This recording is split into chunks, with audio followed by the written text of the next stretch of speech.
Hi, friends. I hope you had an amazing weekend and you got to do something fun. Thanks for coming along for another meal prep video. And if I'm being honest, I did not want to do this meal prep. I was feeling tired. I was being lazy. I had to get ready to go to church. There was just a lot of things going on, kind of discouraging me from getting started. But I knew I would be glad during the week, so I just powered through and got it done. I typically try to meal prep on Saturday because I have a little extra time, but we actually went to an Amish auction, which was a lot of fun. And they had these beautiful horses up for bid, and I wanted one so bad, even though I don't know how to ride it. I wouldn't know how to care for it, but there's just something about horses. They're so majestic. I don't know, but it's probably a pipe dream. I'm 43 and I don't see a horse in my future, but a girl can dream. Okay, enough jabbering about horses. Let's talk about this meal prep. Chicken is definitely my main source of protein because it's pretty cheap and easy to make. So while I had the chicken cooking and the green beans in the oven, I got started on my lunch meal prep. And this was super easy because I don't do complicated here. So if it's easy, I'll stick with it. I actually use Greek yogurt instead of mayo just to save on calories and also to sneak in some extra protein. It's a bit more tangy than mayo, but I don't mind it too bad.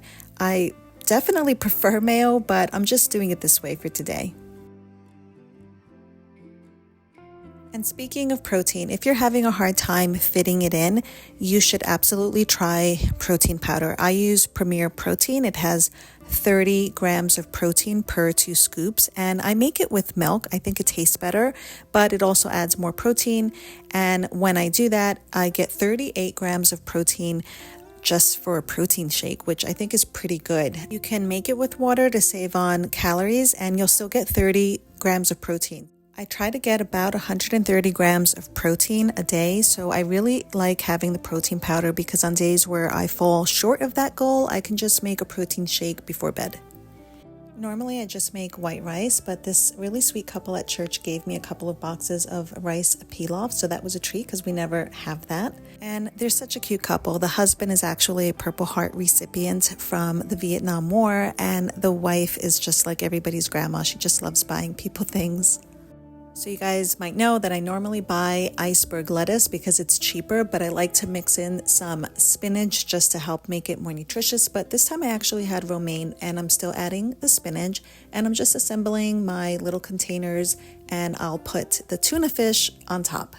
It's funny because when I was looking at these in the store, I was just kind of thinking how small they were. And I was thinking, well, you can't really fit a whole lot of food in there. And I wasn't sure if I was even going to buy them.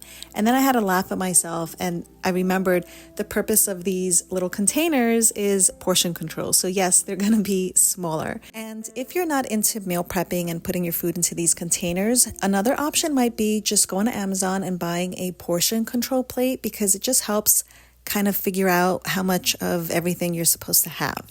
Because clearly, if you're on a weight loss journey, your perception of portion sizes might be a little skewed, so anything that can help is a win in my book. The smaller compartment is empty because I'm actually going to the store later to buy some cottage cheese, and I'll just put that in there, and that'll also help give me some extra protein. Green beans were done, the rice was done, the chicken was done, so it was time to portion that out. And just for reference, in case it helps anyone, I always like having like the actual numbers, but I usually get the frozen chicken breast from Walmart, and it's on sale a lot for 3 pounds for just under $9. Now, there's different ways I do this, but typically if it's for lunch, I portion out about 3 ounces of cooked chicken, which is about 30 grams of protein. But if it's for dinner, I like to do about 5 ounces of cooked chicken, and that gives me about 45 grams of protein. So using the bag of chicken breasts, I can get either 4 dinners out of it or about 7 lunches. It just depends on how I break it up. And the reason why I do 5 ounces of chicken for dinner is just because I like to have a bigger meal for dinner, but you could reserve that for lunch and then keep your dinner on the lighter side. But you could see that it actually adds up pretty quickly. So just between breakfast and dinner, I'm already at roughly 85 grams of protein, and that leaves me with about 45 grams of protein that I could split up between my lunch and my snacks. So altogether, this dinner with the rice, the green beans, the chicken, it comes to about 490 calories and 45 grams of protein. I shoot for about 600 calories for dinner, so this actually leaves me a little room to maybe take a spoonful or two of whatever I made for my family. As for lunch, when you factor in the tuna and the cottage cheese that I'm gonna be adding, that comes to a total of 200 calories and 32 grams of protein. That's it for this video, guys. Thanks for following along, and don't forget, I do these videos every Monday, Meal Prep Monday, as well as my weekly weigh-in, which is Weigh-in Wednesday. Yes, I know, very original.